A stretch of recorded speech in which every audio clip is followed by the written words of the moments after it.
السلام علیکم۔ حدیث کی بہاریں پارٹ 4۔ صلی اللہ علیہ وسلم صدقے سے علاج۔ رسول اللہ صلی اللہ علیہ وسلم نے فرمایا، اپنے مریضوں کا صدقے کے ذریعے علاج کرو۔ صحیح ترغیب و ترہیب 744۔ رسول اللہ صلی اللہ علیہ وسلم کے لیے معراج کے 3 تحفے۔ معراج کے موقع پر رسول اللہ صلی اللہ علیہ وسلم کو 3 چیزیں عطا کی گئیں، جن میں 5 نمازیں، سورہ بقرہ کی آخری 2 آیات ہیں اور امت کے ہر اس شخص کے تباہ کرنے والے گناہوں کی معافی جس نے اللہ تعالیٰ کے ساتھ شرک نہ کیا ہو۔ صحیح مسلم 431۔ رسول اللہ صلی اللہ علیہ وسلم نے فرمایا، دلوں کو بھی زنگ لگ جاتا ہے جیسے لوہے میں پانی پہنچنے کے بعد زنگ لگ جاتا ہے۔ عرض کیا گیا، یا رسول اللہ صلی اللہ علیہ وسلم، وہ کون سی چیز ہے جس سے دلوں کی صفائی ہو جائے؟ آپ صلی اللہ علیہ وسلم نے فرمایا، موت کا زیادہ دھیان رکھنا اور قرآن کا پڑھنا۔ بحیقی 1958۔ صدقہ بہرے سے تیز آواز میں بات کرنا صدقہ ہے۔ ابن حیان 3368۔ ثواب کی نیت سے اپنے گھر والوں پر خرچ کرنا صدقہ ہے۔ بخاری 55۔ نماز کے لیے چل کر جانے والا ہر قدم صدقہ ہے۔ بخاری 2518۔ اپنے بیٹے، بیوی، نوکر کو کھلانا صدقہ ہے۔ نسائی 9185۔ سبحان اللہ کہنا صدقہ ہے۔ مسلم 1007۔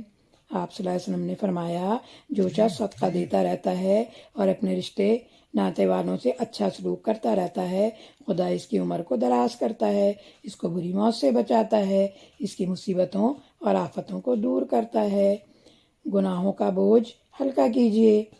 حضرت عبداللہ بن عمر رضی اللہ فرماتے ہیں کہ رسول اللہ صلی اللہ علیہ وسلم نے فرمایا، جب کوئی شخص نماز کے لیے کھڑا ہوتا ہے تو اس کے گناہ اس کے سر اور کندھوں پر رکھ دیے جاتے ہیں۔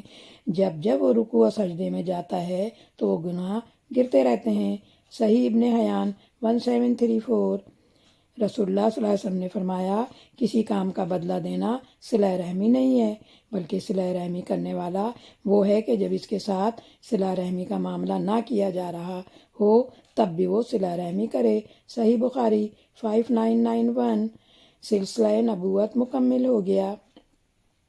حضرت ابو ہریرہ رضی اللہ عنہ فرماتے ہیں کہ رسول اللہ صلی اللہ علیہ وسلم نے فرمایا، مجھے تمام مخلوق کی طرف بھیجا گیا اور مجھ پر نبوت ختم کر دی گئی، یعنی میں خاتم الانبیاء ہوں۔ صحیح مسلم۔ رسول اللہ صلی اللہ علیہ وسلم نے فرمایا، دوسروں کی عورتوں سے دور رہو، تمہاری عورتیں بھی پاک دامن رہیں گی، اور اپنے والدین کے ساتھ حسن سلوک کرو، تمہاری اولاد بھی تم سے حسن سلوک کرے گی۔ مستدرک حاکم 7258۔ رسول اللہ صلی اللہ علیہ وسلم نے فرمایا، جس نے ہمیں ملاوٹ والی چیز دی وہ میری امت سے نہیں۔ صحیح مسلم۔ اچھی بات دوسروں تک پہنچانا صدقہ جاریہ ہے، شیئر ضرور کریں۔ روزی میں برکت کے لیے 90 نسخہ۔ گھر میں داخل ہو کر سلام کریں، چاہے گھر میں کوئی ہو یا نہ ہو، پھر 1 مرتبہ درود شریف پڑھیں، پھر 1 مرتبہ سورہ اخلاص پڑھیں۔ بدترین آدمی کون؟ رسول اللہ صلی اللہ علیہ وسلم نے فرمایا، لوگوں میں بدترین آدمی وہ ہے جسے لوگ اس کی بد کلامی کی وجہ سے چھوڑ دیں۔ صحیح بخاری 6054۔ شیاطین کو گھروں سے نکالنے کا طریقہ۔ رسول اللہ صلی اللہ علیہ وسلم نے فرمایا، جب کوئی شخص اپنے گھر میں داخل ہوتے ہوئے اور کھانا شروع کرنے سے پہلے اللہ کا نام لیتا ہے، یعنی بسم اللہ کہتا ہے، تو شیطان اپنے کارندوں سے کہتا ہے کہ آج اس گھر میں نہ کھانا ملے گا نہ ٹھکانا۔ جب کوئی شخص اپنے گھر میں داخل ہوتے ہوئے اور کھانا شروع کرنے سے پہلے اللہ کا نام نہیں لیتا، یعنی بسم اللہ نہیں پڑھتا، تو شیطان کہتا ہے کہ آج اس گھر میں کھانا بھی ملے گا اور ٹھکانا بھی۔ صحیح مسلم 2018۔ اللہ تعالیٰ کی شکر گزاری۔ حضرت معاذ بن جبل رضی اللہ عنہ سے روایت ہے کہ رسول اللہ صلی اللہ علیہ وسلم نے فرمایا کہ میرا ہاتھ پکڑا اور فرمایا، اے معاذ، میں تجھ سے محبت کرتا ہوں۔ میں نے عرض کیا، اے اللہ کے رسول صلی اللہ علیہ وسلم، میں بھی آپ سے محبت کرتا ہوں۔